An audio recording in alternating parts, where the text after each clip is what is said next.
جو لوگ یہ چاہتے ہیں کہ ہمیں شوگر ہے، ہماری شوگر کم ہو جاتی ہے، کوئی کہتے ہیں ہماری شوگر زیادہ ہو جاتی ہے، وہ لوگ پریشان نہ ہوں۔ اللہ رب العزت احکم الحاکمین کی لاریب کتاب ہے۔ لاریب کتاب کے اندر اللہ نے قرآن مومنوں کے لیے ویسے تو شفا رکھا ہوا ہے، قرآن مجید و فرقان حمید کے اندر کوئی ایسی بیماری نہیں جس کا اللہ نے علاج نہ فرمایا ہو۔ انشاءاللہ العزیز وہ مالک حقیقی کائنات جل جلالہ و اما برہان کو کروڑ ہاں شکر ہے کہ جس نے آسمان کو پیدا فرمایا، بغیر ستون کے آسمان کو کھڑا کر دیا، وہ رب ہمیں بیماری سے صحت بھی عطا فرما سکتا ہے۔ تو آپ لوگ پریشان مت ہوئیے گا۔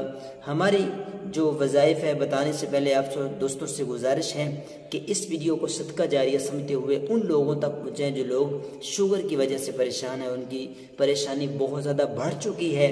تو انشاءاللہ العزیز مجھے امید ہے کہ 100% گارنٹی کے ساتھ انشاءاللہ العزیز آپ کی شوگر کا جو مسائل ہیں وہ بالکل حل ہو جائیں گے۔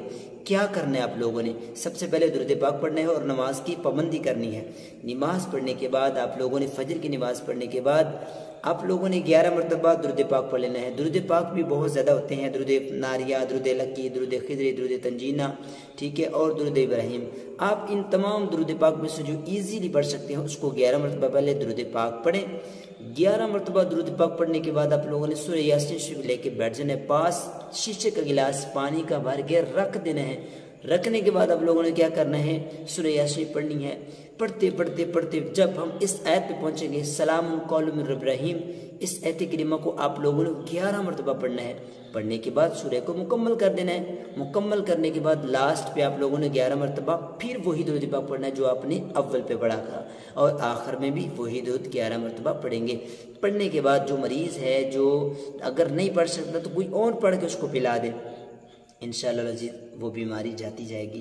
اللہ کے فضل سے قرآن مومنوں کے لیے تو ویسے شفا ہے۔ انشاءاللہ العزیز زندگی رہی تو نئی وہ اس کے ساتھ